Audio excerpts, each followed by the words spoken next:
Good morning, students. Today we are going to learn chapter number 8, the Anglo-Sikh War and Annexation of Punjab. ਹਾਂਜੀ ਰਾਜੇ, ਜਿਹੜਾ previous lecture ਸੀ ਉਸ ਵਿੱਚ ਆਪਾਂ ਨੇ ਜਿਹੜਾ ਚੈਪਟਰ 7th ਰੀਡ ਕੀਤਾ ਸੀ ਤੇ ਅੱਜ ਆਪਾਂ 8th ਚੈਪਟਰ ਰੀਡ ਕਰਾਂਗੇ। ਠੀਕ ਹੈ, ਮਤਲਬ ਕਿ ਜਿਹੜੇ ਐਂਗਲੋ ਸਿੱਖ ਵਾਰ, ਸਿੱਖਾਂ ਤੇ ਅੰਗਰੇਜ਼ਾਂ ਦੀ ਜਿਹੜੀ ਵਾਰ ਹੋਈ ਸੀ ਤੇ ਉਹਨਾਂ ਨੇ ਕਿੱਦਾਂ ਪੰਜਾਬ ਨੂੰ ਆਪਣੇ ਅਨੈਕਸ ਹੁੰਦਾ ਆਪਣੇ ਆਪਾਂ ਕਹਿੰਦੇ ਮਿਲਾ ਲੈਣਾ, ਆਪਣੇ ਰਾਜ ਵਿੱਚ ਮਿਲਾ ਲੈਣਾ। ਠੀਕ ਹੈ, ਉਹਨਾਂ ਨੇ ਕਿਵੇਂ ਮਿਲਾਇਆ ਸੀਗਾ ਇਸ ਬਾਰੇ ਆਪਾਂ ਪੜ੍ਹਾਂਗੇ। ਫਸਟ ਐਂਗਲੋ ਸਿੱਖ ਵਾਰ 1845-46 AD। ਦੇਖੋ, ਸਿੱਖਾਂ ਅਤੇ ਅੰਗਰੇਜ਼ਾਂ ਵਿੱਚ ਦੋ ਜਿਹੜੀਆਂ ਬੈਟਲਸ ਹੋਈਆਂ ਸੀ, ਦੋ ਵਾਰ ਹੋਏ ਸੀ, ਫਸਟ ਅਤੇ ਸੈਕਿੰਡ। ਇਹਦੇ ਵਿੱਚ ਪਹਿਲਾਂ ਆਪਾਂ ਫਸਟ ਪੜ੍ਹਦੇ ਹਾਂ। The first Anglo Sikh war after the death of Maharaja Ranjit Singh his successor proved to be weak and incapable administrator. Due to this weak administration, factionism broke out in the Lahore state. The British took advantage of it and fought two wars. The first war took place in 1845 and 46 AD. ਦੇਖੋ, ਮਹਾਰਾਜਾ ਰਣਜੀਤ ਸਿੰਘ ਆਪਾਂ ਸਭ ਨੇ ਪੜ੍ਹਿਆ ਵੀ 1839 'ਚ ਮਹਾਰਾਜਾ ਰਣਜੀਤ ਸਿੰਘ ਦੀ death ਹੋ ਜਾਂਦੀ ਹੈ ਅਤੇ ਉਸ ਤੋਂ ਬਾਅਦ ਜਿਹੜੇ ਵੀ ਉਹਦੇ ਜਿਹੜੇ ਸਕਸੈਸਰ ਉੱਤਰਾਧਿਕਾਰੀ ਆਉਂਦੇ ਨੇ ਉਹ ਕਮਜ਼ੋਰ ਹੁੰਦੇ ਨੇ, ਇਨਕੈਪੇਬਲ ਹੁੰਦੇ ਨੇ। ਠੀਕ ਹੈ, ਮਤਲਬ ਕਿ ਐਡਮਿਨਿਸਟ੍ਰੇਸ਼ਨ ਕਰਨ ਦੇ ਯੋਗ ਨਹੀਂ ਹੁੰਦੇ ਅਤੇ ਇਸ ਜਿਹੜੀ ਸਿਚੁਏਸ਼ਨ ਦਾ ਐਡਵਾਂਟੇਜ ਉਠਾਉਂਦੇ ਨੇ ਅੰਗਰੇਜ਼। ਠੀਕ ਹੈ, ਇਸ ਕਰਕੇ ਉਸ ਤੋਂ ਬਾਅਦ ਉਹ ਦੋ ਬੈਟਲਸ ਕਰਦੇ ਨੇ ਸਿੱਖਾਂ ਨਾਲ। ਫਸਟ ਹੈਗੀ ਉਹਦੇ ਕੀ ਰੀਜਨ ਸੀ, ਕਾਜ਼ਸ ਆਪਾਂ ਪੜ੍ਹਾਂਗੇ। ਜਿਹੜੀ 1845 'ਚ ਹੋਈ ਸੀ, 46 'ਚ ਉਹਦੇ ਆਪਾਂ ਕਾਜ਼ਸ ਪੜ੍ਹੇ। The British policy of encirclement of Lahore kingdom. ਸਭ ਤੋਂ ਪਹਿਲਾਂ ਜਿਹੜੀ ਲਾਹੌਰ ਰਾਜ ਨੂੰ ਘੇਰਨ ਦੀ ਆਪਾਂ ਕਹਿੰਦੇ ਸਰਕਲ ਕਰਨ ਦੀ ਜਿਹੜੀ ਪੋਲਿਸੀ ਸੀ ਉਹ ਰੀਜਨ ਸੀ ਇਸਦਾ। The British began the seek of Lahore state during the feat of Maharaja Ranjit Singh. With this objective they captured Firozpur in 1835 AD in। ਦੇਖੋ, ਜਿਹੜੀ ਬ੍ਰਿਟਿਸ਼ ਸੀਗੇ, ਬ੍ਰਿਟਿਸ਼ ਅੰਗਰੇਜ਼ ਸੀ ਜਿਹੜੇ, ਉਹਨਾਂ ਨੇ ਮਹਾਰਾਜਾ ਰਣਜੀਤ ਸਿੰਘ ਦੇ ਟਾਈਮ ਹੀ ਇਸ ਜਿਹੜੀ ਸਟੇਟ ਸੀ ਲਾਹੌਰ ਨੂੰ ਘੇਰਨਾ ਸਟਾਰਟ ਕਰ ਦਿੱਤਾ ਸੀ। ਇਹਦਾ ਕੀ ਰਿਜ਼ਲਟ ਕੀ ਸੀਗਾ ਜਾਂ ਇਹਦਾ ਆਪਾਂ ਕਹਿੰਦੇ ਸਬੂਤ ਕੀ ਸੀਗਾ, ਜਦੋਂ ਉਹਨਾਂ ਨੇ 1835 'ਚ ਆਪਾਂ ਪੜ੍ਹਿਆ ਪ੍ਰੀਵੀਅਸ ਜਿਹੜਾ ਚੈਪਟਰ ਸੀ ਵੀ ਫਿਰੋਜ਼ਪੁਰ, ਕੁਐਸਚਨ ਆਫ ਫਿਰੋਜ਼ਪੁਰ 1835 'ਚ ਇਸ ਨੂੰ ਕੈਪਚਰ ਕੀਤਾ ਸੀ। ਜਦੋਂ in 1838 AD they established a military cantonment there। ਅਤੇ ਇੱਥੇ ਉਹਨਾਂ ਨੇ ਇੱਕ ਆਪਾਂ ਕਹਿੰਦੇ ਮਿਲਟਰੀ ਰੱਖਣੀ ਸਟਾਰਟ ਕਰ ਦਿੱਤੀ ਸੀ। ਦਾ ਮਹਾਰਾਜਾ ਨੇ objected to this policy of the British even the Sardar of Lahore Darbar opposite to this policy openly। Maharaja Ranjit Singh ਇਸ ਪੋਲਿਸੀ ਦੇ ਅਗੇਂਸਟ ਸੀ। ਉਹਦੇ ਜਿਹੜੇ ਦਰਬਾਰ 'ਚ ਆਪਾਂ ਕਹਿੰਦੇ ਦਰਬਾਰੀ ਸੀ ਉਹ ਵੀ ਇਸ ਚੀਜ਼ ਦੇ ਅਗੇਂਸਟ ਸੀ। Anarchy and revolts in Punjab after Ranjit Singh। After the death of Maharaj Ranjit Singh, restlessness and anarchy prevailed. It was so because his successor Khark Singh, Nihal Singh, Rani Jinda and Sher Singh proved to be weak and feeble ruler. Due to this weakness, the Sardars in Darbar began to conspire against each other। The British wanted to take advantage of this situation. ਦੇਖੋ ਰਾਜੇ, ਹੁਣ ਕੀ ਸੀਗਾ, ਮਹਾਰਾਜਾ ਰਣਜੀਤ ਸਿੰਘ ਦੀ death ਤੋਂ ਬਾਅਦ ਉਹਨਾਂ ਦੇ ਜਿਹੜੇ ਖੜਕ ਸਿੰਘ, ਠੀਕ ਹੈ, ਵੱਡੇ ਪੁੱਤਰ ਸਭ ਤੋਂ, ਉਸ ਤੋਂ ਬਾਅਦ ਨਿਹਾਲ, ਰਾਣੀ ਜਿੰਦਾ, ਸ਼ੇਰ ਸਿੰਘ, ਇਹਨਾਂ ਨੇ ਆਪਾਂ ਕਹਿ ਦਈਏ ਜਿਹੜਾ ਸਿੱਖ ਰਾਜ ਸੀ ਉਹਨੂੰ ਰੂਲ ਕੀਤਾ। ਠੀਕ ਹੈ, ਪਰ ਇਹ ਵੀਕ ਸੀ ਅਤੇ ਇਸ ਦੇ ਕਾਰਨ ਜਿਹੜੇ ਉਹਨਾਂ ਦੇ ਦਰਬਾਰ 'ਚ ਕੰਮ ਕਰਦੇ ਦਰਬਾਰੀ ਸੀ, ਸਰਦਾਰ ਸੀ, ਉਹ ਵੀ ਇੱਕ ਦੂਜੇ ਦੇ ਅਗੇਂਸਟ ਜਿਹੜੀਆਂ ਸਾਜ਼ਿਸ਼ਾਂ, ਠੀਕ ਹੈ, ਕਰਨ ਲੱਗ ਗਏ ਸੀਗੇ। ਅਤੇ ਇਸ ਚੀਜ਼ ਦਾ ਆਪਾਂ ਕਹਿ ਦਈਏ ਇੱਕ ਤਰੀਕੇ ਨਾਲ ਜਿਹੜੀ ਫਾਊਂਡੇਸ਼ਨ ਸੀ ਉਹ ਵੀਕ ਹੋ ਗਈ ਸੀ ਸਿੱਖ ਰਾਜ ਦੀ, ਜਿਸ ਦਾ ਆਪਾਂ ਕਹਿ ਦਈਏ ਫਾਇਦਾ ਕਿਹਨਾਂ ਨੇ ਉਠਾਇਆ, ਅੰਗਰੇਜ਼ਾਂ ਨੇ, ਬ੍ਰਿਟਿਸ਼ ਨੇ। ਦਿਸ disastrous failure of British in the first Afghan war। After the end of first Anglo-Afghan war in November 1841 AD, the Afghan revolted against the British under the leadership of Muhammad Akbar, son of Dost Khan। The British were unsuccessful in suppressing the rebels. The British commanders Warren and Macnaghten were killed. With the failure of British, the Sikh were inspired to fight a war against the British। ਜਿਹੜੇ British ਸੀਗੇ ਦੇਖੋ ਇਹਨਾਂ ਦੀ ਵਾਰ ਹੋਈ ਸੀ 1841 'ਚ ਇਹਨਾਂ ਨਾਲ ਅਫਗਾਨਾਂ ਨਾਲ, ਅਤੇ ਇਸ ਵਾਰ ਵਿੱਚ ਜਿਹੜੇ ਇਹਨਾਂ ਦੇ ਆਪਾਂ ਕਹਿੰਦੇ ਚੀਫ ਜਿਹੜੇ ਆਪਾਂ ਇੱਕ ਤਰੀਕੇ ਨਾਲ ਕਹਿ ਦਿੰਦੇ ਹਾਂ ਜਿਹੜੇ ਸੈਨਾਪਤੀ ਸੀ ਉਹ ਮਾਰੇ ਗਏ ਅਤੇ ਇਹਨਾਂ ਦੀ ਹਾਰ ਹੋਈ, ਜਿਸ ਤੋਂ ਜਿਹੜੀ ਸਿੱਖ ਆਰਮੀ ਸੀ ਉਹ ਇੰਸਪਾਇਰ ਹੋਈ। ਉਹਨਾਂ ਨੇ ਕੀ ਇੰਸਪਾਇਰ ਹੋਏ ਵੀ ਅਸੀਂ ਜਿਹੜੇ ਬ੍ਰਿਟਿਸ਼ ਸੀ ਇਹਨਾਂ ਤੋਂ ਅਸੀਂ ਵੀ ਫ੍ਰੀ ਹੋ ਸਕਦੇ ਹਾਂ, ਫਰੀਡਮ ਜਿਹੜੀ ਅਚੀਵ ਕਰ ਸਕਦੇ ਹਾਂ, ਇੰਡੀਪੈਂਡੈਂਟ ਹੋ ਸਕਦੇ ਹਾਂ। ਠੀਕ ਹੈ। ਅਨੈਕਸੇਸ਼ਨ ਆਫ ਸਿੰਧ ਬਾਏ ਬ੍ਰਿਟਿਸ਼, ਦੇਖੋ ਸਿੰਧ ਨੂੰ ਅਨੈਕਸ ਕਰਨਾ ਇਹ ਵੀ ਆਪਾਂ ਕਹਿ ਦਈਏ ਇੱਕ ਇਹ ਰੀਜਨ ਸੀਗਾ ਫਸਟ ਐਂਗਲੋ ਸਿੱਖ ਵਾਰ ਦਾ। After the end of Afghan war Ellen decided to annex Sindh. ਇਹ ਜਿਹੜਾ ਐਲਨ ਸੀਗਾ ਇਹ ਰਾਜੇ ਆਪਾਂ ਕਹਿੰਦੇ ਗਵਰਨਰ ਜਨਰਲ ਸੀ ਉਸ ਟਾਈਮ ਦਾ। ਠੀਕ ਹੈ, ਮਹਾਰਾਜਾ ਰਣਜੀਤ ਸਿੰਘ ਦੇ ਟਾਈਮ ਦਾ। Although the amirs of Sindh had always been sincere with the British, even then on the direction of Ellenborough, Charles Napier leveled charge on the emirs of Sindh and declared war against them. After defeating the emirs, they annexed the province of Sindh in March 1843. The Sikhs were convinced that the British wanted to occupy Punjab and that is why they had surrounded Punjab. ਦੇਖੋ ਆਪਾਂ ਪਹਿਲਾਂ ਪੜ੍ਹਿਆ ਸੀਗਾ previous ਜਿਹੜਾ ਆਪਣਾ chapter ਸੀ ਉਸ ਵੀ ਇਹਨੇ ਅੰਗਰੇਜ਼ਾਂ ਨੇ ਇੱਕ ਟਰੀਟੀ ਕੀਤੀ ਸੀ, ਇੱਕ ਐਗਰੀਮੈਂਟ ਕੀਤਾ ਸੀ ਸਿੰਧ ਦੇ ਜਿਹੜੇ ਅਮੀਰ ਸੀ। ਪਰ ਉਸ ਤੋਂ ਬਾਅਦ ਠੀਕ ਹੈ ਜਦੋਂ ਅਫਗਾਨ ਵਾਰ 'ਚ ਇਹਨਾਂ ਦੀ ਜਿਹੜੀ ਹਾਰ ਹੋ ਜਾਂਦੀ ਆ ਤਾਂ ਉਸ ਤੋਂ ਬਾਅਦ ਜਿਹੜਾ ਐਲਨ ਸੀਗਾ ਠੀਕ ਹੈ ਉਹਨੇ ਡਿਸਾਈਡ ਕਰ ਲੈਂਦਾ ਚਾਰਲਸ ਜਿਹੜਾ ਨੈਪੀਅਰ ਸੀਗਾ ਠੀਕ ਹੈ ਉਸ ਦੇ ਅੰਡਰ ਵੀ ਜਿਹੜਾ ਸਿੰਧ ਨੂੰ ਆ ਉਸ ਨੂੰ ਬ੍ਰਿਟਿਸ਼ ਜਿਹੜਾ ਅੰਪਾਇਰ ਉਹ 'ਚ ਅਨੈਕਸ ਕੀਤਾ ਜਾਵੇ।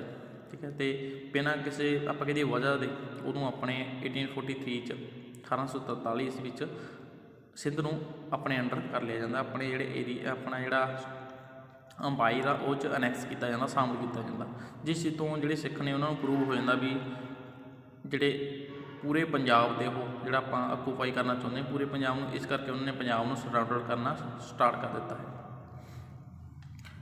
Allen plan to conquer Punjab after annexing Sindh and Kaithal it in British empire and weakening the power of Gwalior.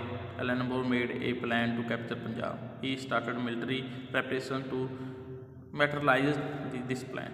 ਦੇਖੋ ਜਿਹੜਾ ਐਲਨ ਸੀ ਉਹ ਪਲਾਨ ਬਣਾਉਣ ਲੱਗ ਗਿਆ ਸੀ ਪੰਜਾਬ ਨੂੰ ਮਿਲਾਉਣ ਦੇ ਜਿਹੜਾ ਬ੍ਰਿਟਿਸ਼ ਅੰਪਾਇਰ 'ਚ, ਅਤੇ ਇਸ ਦੇ ਨਾਲ ਹੀ ਉਹਨੇ ਕਈ ਤਰ੍ਹਾਂ ਦੇ ਪਲਾਨ ਬਣਾਏ। ਮਿਲਟਰੀ ਨੂੰ ਆਪਾਂ ਕਹੀਏ ਤਿਆਰੀਆਂ ਕਰਨੀਆਂ ਸਟਾਰਟ ਕਰ ਦਿੱਤੀਆਂ ਮਿਲਟਰੀ ਦੇ ਪੱਖ ਤੋਂ। ਠੀਕ ਹੈ, the Sikh also started preparation for war when they came to know out. ਅਤੇ ਸਿੱਖਾਂ ਨੇ ਵੀ ਜਦੋਂ ਇਸ ਚੀਜ਼ ਦਾ ਪਤਾ ਲੱਗਦਾ ਉਹਨਾਂ ਨੂੰ ਵੀ ਐਲਨ ਆ ਜਿਹੜਾ ਆਰਮੀ ਮਿਲਟਰੀ ਪੱਖ ਤੋਂ ਜਿਹੜੇ ਪ੍ਰੈਪਰੇਸ਼ਨ ਕਰ ਰਿਹਾ ਤਾਂ ਉਹਨਾਂ ਨੇ ਵੀ ਇਸ ਚੀਜ਼ ਦੀਆਂ ਪ੍ਰੈਪਰੇਸ਼ਨ ਤਿਆਰੀਆਂ ਕਰਨੀਆਂ ਸਟਾਰਟ ਕਰ ਦਿੱਤੀਆਂ। ਠੀਕ ਹੈ, appointment of Lord Hardinge as a governor general in July 1844 AD, the Lord Harding was appointed Governor General of India in the place of Lord Ellenborough। ਦੇਖੋ ਜਿਹੜਾ ਹਾਰਡਿੰਗ ਸੀ ਇੱਕ ਤਰ੍ਹਾਂ ਦਾ ਆਪਾਂ ਕਹਿੰਦੇ ਆਰਮੀ ਦਾ ਸੈਨਾਪਤੀ ਸੀ ਜਿਹਨੇ ਬਹੁਤ ਸਾਰੀਆਂ ਜਿਹੜੇ ਅੰਗਰੇਜ਼ ਸੀਗੇ ਉਹਨਾਂ ਨੂੰ ਜਿੱਤਾਂ ਦਵਾਈਆਂ ਸੀ, ਅਤੇ 1844 'ਚ ਉਸ ਨੂੰ ਆਪਾਂ ਕਹਿੰਦੇ ਐਲਨਬਰੋ ਦੀ ਜਗ੍ਹਾ 'ਤੇ ਗਵਰਨਰ ਜਨਰਲ ਅਪੁਆਇੰਟ ਕੀਤਾ ਜਾਂਦਾ। ਹਾਰਡਿੰਗ ਵਾਜ ਏ ਫੇਮਸ ਕਮਾਂਡਰ, ਦੇਖੋ ਫੇਮਸ ਕਮਾਂਡਰ ਸੀ ਇੱਕ ਤਰ੍ਹਾਂ ਦਾ। ਵਿਦ ਦਿਸ ਹਿਜ਼ ਅਪੁਆਇੰਟਮੈਂਟ ਦੇ ਸਿੱਖ ਵਿਕੇਮ suspicious the Ellenborough has been deliberately called back to London, and in his place a famous commander has been sent to India so they can successfully fight with the Sikh। ਉਹਨਾਂ ਦੇ ਇਸ ਚੀਜ਼ ਤੋਂ ਅੰਦਾਜ਼ਾ ਲਾਇਆ ਵੀ ਜਿਹੜਾ ਇਹ ਇੱਕ ਫੇਮਸ ਕਮਾਂਡਰ ਹੈ ਆਰਮੀ ਦਾ, ਅਤੇ ਤਾਂ ਹੀ ਇਹਨਾਂ ਨੇ ਕੀ ਹੈਗਾ ਪੰਜਾਬ ਦੇ ਵਿੱਚ ਇੰਡੀਆ ਦੇ ਵਿੱਚ ਜਿਹਨੂੰ ਗਵਰਨਰ ਜਨਰਲ ਬਣਾ ਕੇ ਭੇਜਿਆ ਤਾਂ ਕਿ ਉਹ ਸਕਸੈਸਫੁਲੀ ਆਪਾਂ ਕਹਿ ਦਈਏ ਜਿਹੜੇ ਵਾਰ ਕਰ ਸਕਣ ਕਿਹਨਾਂ ਦੇ ਅਗੇਂਸਟ, ਸਿੱਖਾਂ ਦੇ ਅਗੇਂਸਟ। ਇਹ ਸਿੱਖਾਂ ਦੀ ਸੋਚ ਸੀ। ਠੀਕ ਹੈ, ਮਿਲਟਰੀ ਪ੍ਰੈਪਰੇਸ਼ਨ ਆਫ ਬ੍ਰਿਟਿਸ਼ ਜਿਹੜੇ ਆ ਮਿਲਟਰੀ ਦੇ ਪੱਖ ਤੋਂ ਜਿਹੜੀਆਂ ਤਿਆਰੀਆਂ ਸੀ ਸੈਨਿਕ ਤਿਆਰੀਆਂ ਇਹਨਾਂ ਸਟਾਰਟ ਕੀਤੀਆਂ ਸੀਗੀਆਂ। Following the policy of Ellenborough Lord Harding continued military preparation to fight against the Sikh. He increased the number of soldiers and cannons ਤੋਪਾਂ ਠੀਕ ਹੈ on the boundary of Punjab ਹੁਣ ਮਿਲਟਰੀ ਨੂੰ ਆਪਾਂ ਕਹਿ ਦਈਏ ਇਨਕਰੀਜ਼ ਕਰਨਾ ਸਟਾਰਟ ਕੀਤਾ। ਜਿਹੜੇ ਤੋਪਾਂ ਸੀ ਉਹ ਸਟਾਰਟ ਕੀਤੀਆਂ ਕਿੱਥੇ, ਬਾਉਂਡਰੀ ਆਫ ਪੰਜਾਬ ਦੀ ਬਾਉਂਡਰੀ ਦੇ ਆਲੇ ਦੁਆਲੇ। To make a bridge of boats over the river Sutlej, ਅਤੇ ਇੱਕ ਬੋਟ ਦੇ ਜ਼ਰੀਏ ਇੱਕ ਆਪਾਂ ਕਹਿ ਦਈਏ ਬ੍ਰਿਜ ਬਣਾਇਆ ਸਤਲੁਜ ਰਿਵਰ ਦੇ ਉੱਤੇ। The boat was built in Mumbai, ਠੀਕ ਹੈ। The military preparation made by the British proved that they did not want to fight a defensive war rather a offensive war with the Sikhs, ਠੀਕ ਹੈ। ਅਤੇ ਇਹ ਚੀਜ਼ ਨੇ ਪ੍ਰੂਵ ਕਰ ਦਿੱਤਾ ਵੀ ਉਹ ਡਿਫੈਂਸਿਵ ਵਾਰ ਨਹੀਂ, ਆਪਣੇ ਆਪ ਨੂੰ ਬਚਾਉਣਾ ਨਹੀਂ ਚਾਹੁੰਦੇ ਸਰ, ਜਦੋਂ ਕਿ ਉਹ ਆਪਾਂ ਕਹਿੰਦੇ ਸਿੱਖਾਂ 'ਤੇ ਕਬਜ਼ਾ ਕਰਨਾ ਚਾਹੁੰਦੇ ਨੇ। ਦੀ ਕੁਐਸਚਨ ਆਫ ਸੁਚੇਤ ਟ੍ਰੈਜਰ, ਹੁਣ ਸੁਚੇਤ ਟ੍ਰੈਜਰ ਦਾ ਜਿਹੜਾ ਕੁਐਸਚਨ ਸੀ ਉਹ ਵੀ ਇਸ ਦਾ ਇੱਕ ਕਾਊਜ਼ ਬਣਿਆ ਸੀ, ਰੀਜਨ ਬਣਿਆ ਸੀ। ਇਹ ਜਿਹੜੀ ਫਸਟ ਐਂਗਲੋ ਸਿੱਖ ਵਾਰ ਹੋਈ ਸੀ, ਠੀਕ ਹੈ। ਦੀ ਡੋਗਰਾ ਚੀਫ ਸੁਚੇਤ ਸਿੰਘ ਵਾਰ ਇਨ ਦੀ service of Lahore Darbar. In 1844 AD he died and left a treasure of 15 lakh of Firozpur. Since such as Suchet Singh had no son, the Lahore government asserted it is right over the treasure. What the British wanted to settle the claim through court. This made the Sikhs suspicious of the British intention. ਦੇਖੋ ਸੁਚੇਤ ਸਿੰਘ ਸੀ ਜਿਹੜਾ ਲਾਹੌਰ ਦਰਬਾਰ ਵਿੱਚ ਆਪਾਂ ਕਹਿੰਦੀ ਇੱਕ service ਕਰਦਾ ਸੀ, ਅਤੇ ਉਹਦੇ ਕੋਲ ਆਪਾਂ ਕਹਿੰਦੀ 15 ਲੱਖ ਲਗਭਗ ਦੇ 15 ਲੱਖ ਦੇ ਜਿਹੜਾ ਉਹ ਖਜ਼ਾਨਾ ਸੀਗਾ, ਜਿਸ 'ਤੇ ਆਪਾਂ ਕਹਿੰਦੀ ਜਿਹੜੇ ਉੱਥੋਂ ਦੇ ਦਰਬਾਰੀ ਸੀ ਉਹ ਆਪਣਾ ਅਧਿਕਾਰ ਸਮਝਦੇ ਸੀ। ਬਟ ਜਿਹੜੇ ਬ੍ਰਿਟਿਸ਼ ਸੀ ਉਹ ਇਸ ਚੀਜ਼ ਨੂੰ ਕੋਰਟ 'ਚ ਲੈ ਜਾਣਾ ਚਾਹੁੰਦੇ ਸੀ ਵੀ ਸਾਡਾ ਹੱਥ ਹੈ, ਅਧਿਕਾਰ ਹੈ ਇਸ ਚੀਜ਼ 'ਤੇ, ਅਤੇ ਇਹ ਚੀਜ਼ ਨੇ ਕਲੀਅਰ ਕਰ ਦਿੱਤਾ ਵੀ ਉਹਨਾਂ ਦੀ ਜਿਹੜੀ ਇੰਟੈਂਸ਼ਨ ਸੀ ਉਹ ਸਹੀ ਨਹੀਂ ਸੀ ਸਿੱਖਾਂ ਪ੍ਰਤੀ, ਠੀਕ ਹੈ। ਡਿਸਐਗਰੀਮੈਂਟ ਓਵਰ ਦੀ ਵਿਲੇਜ ਮੋਰਾ, ਦੇਖੋ ਮੋਰਾ ਜਿਹੜਾ ਆਪਾਂ ਕਹਿ ਦਈਏ ਵਿਲੇਜ ਸੀ, ਇਸ ਦੇ ਨੂੰ ਲੈ ਕੇ ਵੀ ਇਹਨਾਂ ਦੇ ਵਿਚਕਾਰ ਇੱਕ ਤਰ੍ਹਾਂ ਦਾ ਆਪਾਂ ਕਹਿ ਦਈਏ ਜਿਹੜੇ ਰਿਲੇਸ਼ਨ ਖਰਾਬ ਹੋਏ ਸੀ, ਠੀਕ ਹੈ। Village Mora was situated in Nabha state. This village was given to Maharaja Singh by Jaswant Singh the ruler of Nabha. The Maharaja gave this village to Dhanna Singh in 1843 AD. The ruler of Nabha, Devendra Singh, became angry with Dhanna Singh. He took back village Maura from Dhanna Singh. The Lahore government opposed it, but the British favoured the ruler of Nabha, who was under the protection. The Sikh did not like this act. ਦੇਖੋ ਜਿਹੜਾ ਮੌਰਾ village ਸੀ, ਠੀਕ ਹੈ, ਇਸ ਨੂੰ ਆਪਾਂ ਕਹਿ ਦਈਏ ਨਾਭੇ ਦੇ ਅੰਡਰ ਆਉਂਦਾ ਸੀ। ਮਹਾਰਾਜਾ ਰਣਜੀਤ ਸਿੰਘ ਨੂੰ ਦਿੱਤਾ ਸੀ, ਕਿਸੇ ਨੇ ਦਿੱਤਾ ਸੀ, ਜਸਵੰਤ ਸਿੰਘ ਨੇ, ਠੀਕ ਹੈ।